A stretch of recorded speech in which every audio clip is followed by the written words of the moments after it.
অবশেষে সব জল্পনা কল্পনার পর বাংলাদেশ ইসলামী ছাত্র শিবিরের 2025 সেশনের জন্য নতুন সভাপতি হিসেবে নির্বাচিত হয়েছেন জাহিদুল ইসলাম, আর সেক্রেটারি জেনারেল হিসেবে মনোনীত হয়েছেন নুরুল ইসলাম সাদ্দাম। এর আগে জাহিদুল ইসলাম ছাত্র শিবিরের সেক্রেটারি জেনারেলের দায়িত্বে ছিলেন। মঙ্গলবার রাজধানীর সোহরাওয়ার্দী উদ্যানে সদস্য সম্মেলনে ভোটের ভিত্তিতে জাহিদুল ইসলামকে সভাপতি হিসেবে নির্বাচন করা হয়। এদিন সকাল 8টায় সদস্য সম্মেলন শুরু হয়। শিবিরের ঐতিহ্য অনুযায়ী বৈষম্য বিরোধী আন্দোলনের শহীদ ওসমানের বাবা এই সম্মেলন উদ্বোধন করেন। সম্মেলনে প্রধান অতিথি হিসেবে উপস্থিত ছিলেন বাংলাদেশ জামায়াতে ইসলামীর আমির ডাক্তার শফিকুর রহমান। দুটি সেশনে এ সম্মেলন অনুষ্ঠিত হয়। সকাল 8টা থেকে দুপুর 1টা পর্যন্ত উন্মুক্ত সেশন ও দুপুর 2টা থেকে বিকেল 5টা পর্যন্ত কার্যকারী সেশন অনুষ্ঠিত হয়। দীর্ঘ প্রায় 14 বছর পর প্রকাশ্যে অনুষ্ঠিত হয়েছে বাংলাদেশ ইসলামী ছাত্র শিবিরের কেন্দ্রীয় সদস্য সম্মেলন। নুরতাজে অর্ডার করে জিতে নিন গাড়ি, বাইক, আইফোন সহ কোটি টাকার পুরস্কার। অর্ডার করতে ভিজিট করুন nurtaj.com।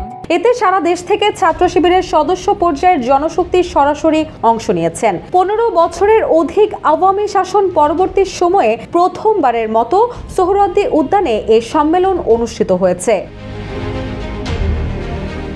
দীর্ঘদিন পর প্রকাশ্যে সমাবেশ করতে পেরে সবাই ছিলেন উচ্ছ্বসিত। সারা দেশ থেকে আসা জনশক্তিদেরও উৎসাহ উদ্দীপনার মধ্য দিয়ে সদস্য সম্মেলনে অংশ নিতে দেখা গেছে। অন্যদিকে আজ শহীদ মিনারে বৈষম্য বিরোধী আন্দোলনের কর্মসূচি ছিল। পাশাপাশি ভেন্যুতে দুটি অনুষ্ঠান একই দিনে এবং কাছাকাছি হওয়ায় সামাজিক যোগাযোগ মাধ্যমের নেটিজেনরা শিবিরের নেতাকর্মীরা বৈষম্য বিরোধী আন্দোলনের সমাবেশ সফল করবে বলে প্রচার চালিয়েছে। তবে ছাত্র শিবিরের পক্ষ থেকে বিষয়টি পুরোপুরি নাকচ করা হয়েছে। ছাত্র শিবিরের পক্ষ থেকে জানানো হয়েছে, আমাদের এই কর্মসূচি পূর্ব ঘোষিত, অনেক আগে থেকেই ডেট ঠিক করা।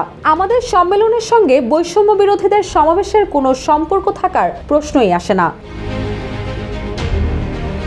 সংগঠনটির কেন্দ্রীয় প্রচার সম্পাদক সাদেক আব্দুল্লাহ বলেন, আমাদের এখানে শুধু সংগঠনের সর্বোচ্চ স্তর সদস্যদের এবং বিভিন্ন দলের প্রধানদের সঙ্গে গণ্যমান্য ব্যক্তিদের আমন্ত্রণ জানানো হয়েছে, তারাই আসবেন।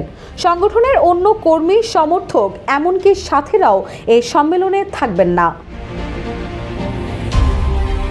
তিনি আরও জানান, আওয়ামী লীগের জুলুম নির্যাতনের সময়ও সদস্য সম্মেলন অনুষ্ঠিত হয়েছে।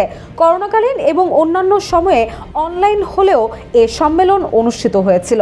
প্রতি বছরের ন্যায় এ বছরও সম্মেলন অনুষ্ঠিত হয়েছে। রুশা সুর, জয় জয় দিন।